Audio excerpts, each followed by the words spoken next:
বিশ্ব রাজনীতির মঞ্চে এখন চীন এক অপ্রতিরোধ্য শক্তি। কৃষিভিত্তিক দেশ থেকে মাত্র কয়েক দশকের ব্যবধানে দেশটি পরিণত হয়েছে বিশ্বের অন্যতম সামরিক পরাশক্তিতে। আজ তাদের লক্ষ্য বিশ্বের সবচেয়ে শক্তিশালী সেনাবাহিনী গড়ে তোলা। চীনের পিপলস লিবারেশন আর্মি বা PLA বর্তমানে বিশ্বের সবচেয়ে বড় সেনাবাহিনীর একটি। সক্রিয় সদস্য সংখ্যা প্রায় 20 লাখ। এই বিশাল বাহিনী 5টি শাখায় বিভক্ত: স্থলবাহিনী, নৌবাহিনী, বিমান বাহিনী, রকেট ফোর্স এবং স্ট্র্যাটেজিক সাপোর্ট ফোর্স। প্রতিটি শাখায় এখন প্রযুক্তি নির্ভর আধুনিকীকরণের পথে দ্রুত এগিয়ে চলছে। স্থলবাহিনীর হাতে রয়েছে 9,000-এরও বেশি ট্যাঙ্ক। এর মধ্যে আধুনিক টাইপ 99 এই ট্যাঙ্কে রয়েছে 125 মিলিমিটার গান ও উন্নত কম্পোজিট আর্মার। যুদ্ধক্ষেত্রে গতিশীলতা, শক্তি ও সুরক্ষার সমন্বয়ে এটি বিশ্বের অন্যতম শক্তিশালী মেইন ব্যাটল ট্যাঙ্ক হিসেবে বিবেচিত। অন্যদিকে চীনের নৌবাহিনী বা পিপলস লিবারেশন নেভি বর্তমানে জাহাজ সংখ্যার দিক থেকে পৃথিবীর সবচেয়ে বড়। তাদের হাতে রয়েছে দুটি বিমানবাহী রণতরী লিওয়াওনিং ও শাংডং। তৃতীয় রণতরী ফুজিয়ান ইতোমধ্যেই পরীক্ষামূলক পর্যায়ে। পাশাপাশি রয়েছে আধুনিক টাইপ 055 ডেস্ট্রয়ার, পারমাণবিক সাবমেরিন এবং দক্ষিণ চীন সাগরে গড়ে তোলা সামরিক ঘাঁটিগুলো। সব মিলিয়ে চীন এখন কার্যত একটি ব্লু ওয়াটার নেভি শক্তিতে পরিণত হয়েছে।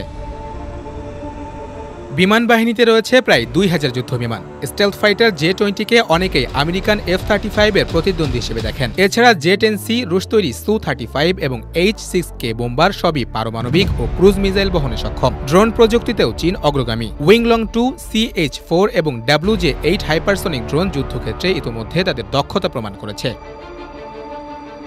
রকেট ফোর্সে রয়েছে ভয়ঙ্কর ব্যালিস্টিক মিসাইল DF-21D, যাকে বলা হয় ক্যারিয়ার কিলার, যা সমুদ্রের মাঝে শত্রুপক্ষের রণতরী ধ্বংস করতে সক্ষম। এছাড়া রয়েছে DF-26 ও আন্তঃমহাদেশীয় ক্ষেপণাস্ত্র DF-41, যার পাল্লা 12,000 থেকে 15,000 কিলোমিটার পর্যন্ত। বর্তমানে চীনের হাতে প্রায় 400 পারমাণবিক ওয়ারহেড রয়েছে, যা 2035 সালের মধ্যে দ্বিগুণ করার পরিকল্পনা রয়েছে তাদের।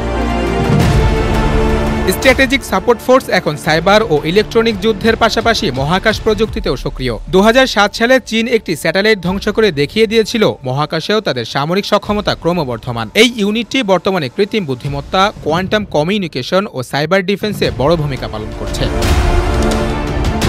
2025 সালে চীনের প্রতিরক্ষা বাজেট দাঁড়িয়েছিল প্রায় $230 মিলিয়ন, যা যুক্তরাষ্ট্রের পরে সর্বোচ্চ। মিলিটারি সিভিল ফিউশন নীতির মাধ্যমে বেসরকারি প্রযুক্তি প্রতিষ্ঠানগুলোকে সরাসরি সেনাবাহিনীর সঙ্গে যুক্ত করেছে বেইজিং। ফলে সামরিক শিল্প এখন প্রযুক্তি খাতের সঙ্গে সমন্বিতভাবে দ্রুত বিকাশমান।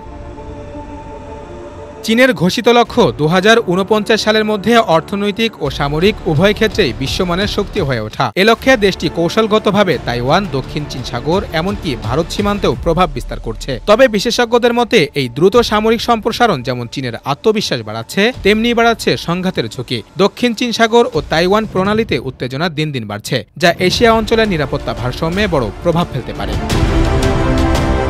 চীন বলছে তাদের সেনাবাহিনী কোনো আগ্রাসনের জন্য নয়, বরং রাষ্ট্রীয় সার্বভৌমত্ব রক্ষার জন্য। কিন্তু যুক্তরাষ্ট্র ও তাদের মিত্ররা বলছে এটি নতুন একটি বৈশ্বিক শক্তির উত্থান, যা 21 শতকের সামরিক রাজনীতিকে নতুনভাবে সংজ্ঞায়িত করতে যাচ্ছে।